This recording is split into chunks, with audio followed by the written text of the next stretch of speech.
President Trump says that Iran is standing down after firing missiles at U.S. troops in Iraq, but causing no casualties.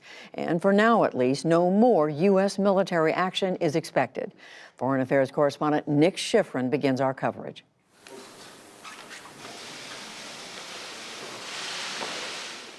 With every military service chief standing at the ready, the commander-in-chief today announced the U.S. would respond to Iran's attacks without the military. As we continue to evaluate options in response to Iranian aggression, the United States will immediately impose additional punishing economic sanctions on the Iranian regime. In one way, last night's attacks were an escalation. Ballistic missiles fired from inside Iran at U.S. forces for the first time in decades. But senior U.S. officials tell PBS NewsHour they believe Iran calibrated the strikes on 2 bases in Iraq to avoid casualties. An Iranian Foreign Minister, Javad Zarif, tweeted that Iran took and concluded proportionate measures, suggesting Iran wanted to de-escalate. Iran appears to be standing down, which is a good thing for all parties concerned and a very good thing for the world. President Trump reiterated his own decision to de-escalate by saying he could work with Iran. The destruction of ISIS is good for Iran, and we should work together on this and other shared priorities. We must all work together toward making a deal with Iran that makes the world a safer and more peaceful place. Iran called the missile strikes a response to this U.S. drone strike that killed Qasem Soleimani, the head of Iran's network of regional proxies, and a general so popular, hundreds of thousands attended his funeral. His assassination was one of the U.S.'s most aggressive moves at Iran ever.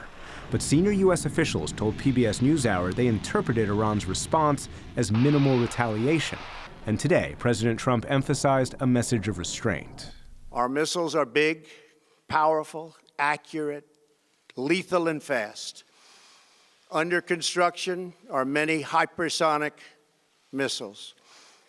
The fact that we have this great military and equipment, however, does not mean we have to use it. We do not want to use it.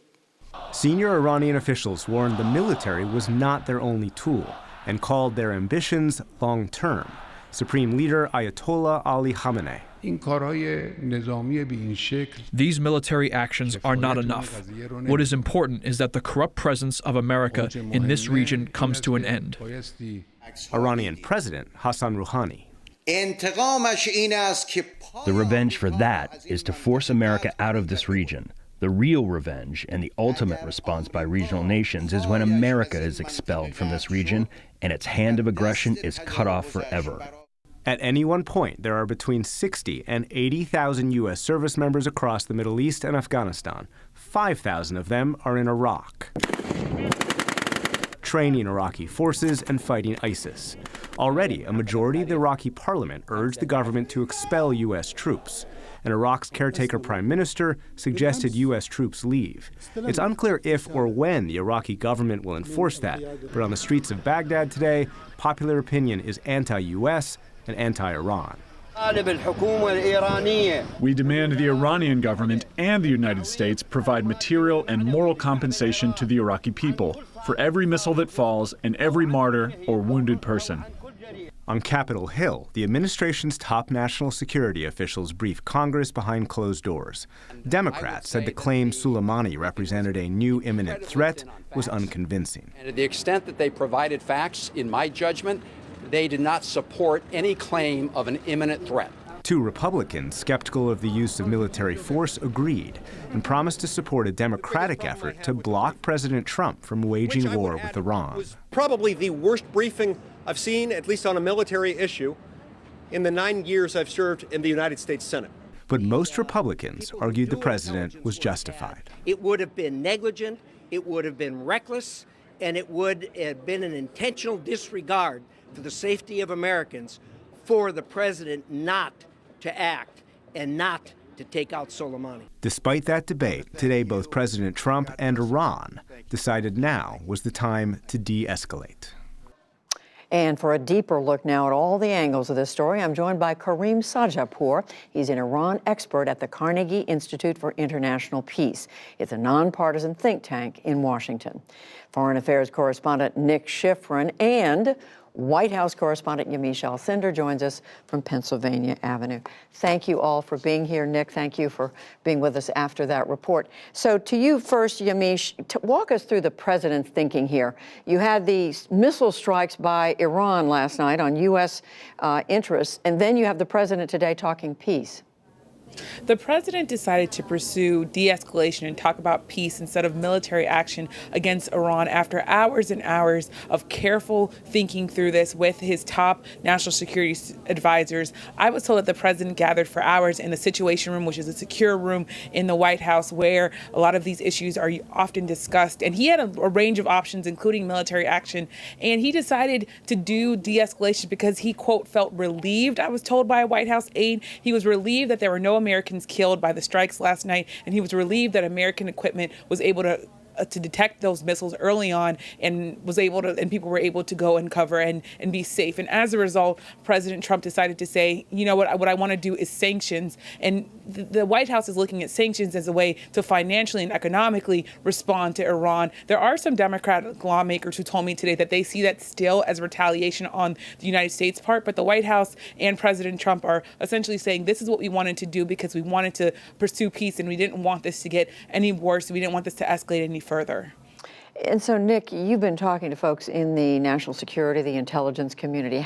What's their assessment of these strikes? Yeah, they're echoing what Yamiche is saying, that the president gave a clear message of de-escalation. And when you talk to senior U.S. officials and the intelligence community, there is an assessment in Washington today that Iran did not want any casualties. They calibrated, as we reported, this strike so that there were no casualties. And the Secretary of Defense, Mark Esper, talked about the type of damage that has been on these bases, and there are now actually some satellite photos that we have about this damage, and it shows what happened before the strike on the left and after the strike. He says that it actually wasn't that significant damage. The targets were a taxiway, a helicopter, tents, parking lot. The idea was that they did not target these bases in a way that would kill a lot of U.S. troops. Although, Judy, Chairman of the Joint Chiefs, Mark Milley, just talked to reporters at the Pentagon. He said that there was an intent for structural damage and intent to kill, that the reason nobody died wasn't Iran's choice, but what Yamiche was talking about, those early warning systems and the steps they took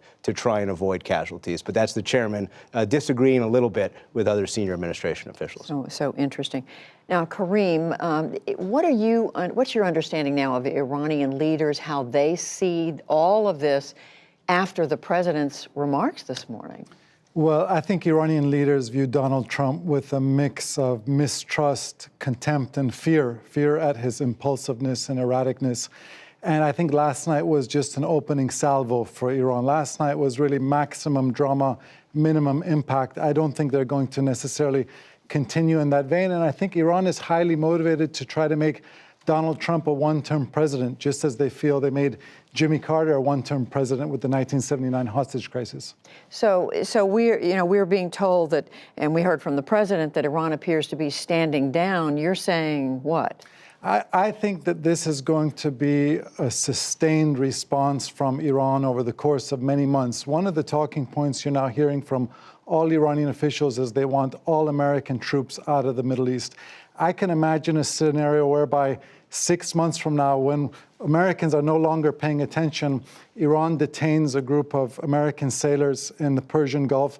In the past, they've always released these sailors after a couple of days, but they say we'll only release them if America releases all troops or removes all troops from the region. That's going to put Donald Trump in an incredible bind just ahead of the general election. And I think, given how unprecedented the attack was on Qasem Soleimani, we have to think outside the box about Iranian responses. So you're saying we may be too quick to believe that the hostilities are completely over? I think we're just beginning. This is not concluded.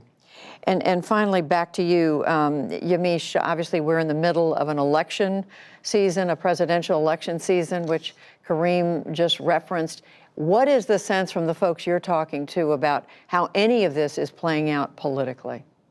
Well, the president's actions in Iran and his speech today are really become a political fault line here in Washington and on the campaign trail. So first you have the president through his reelection bid, through the Trump campaign, now running ads saying that he should be reelected because he killed that Iranian general. He was running ads that hopefully we're showing people now on Facebook and on social media, making the case that he should be reelected as commander-in-chief because of that. I want to also add to the fact that the president did make a misleading statement today about a Democrat. He made the case that Iran was able to fund this strike that they made last night through money that was given to them by the previous administration, the Obama administration. That's not entirely accurate, Judy. Instead, actually, the Iran nuclear deal was about unfreezing some assets that Iran already had. This was not just Barack Obama writing a check to Iran, even though there was some money given to that. The other thing to note is that Democrats and Republicans still seem very split along party lines about the way that they're seeing the killing of this general. You have Democrats largely skeptical, telling me and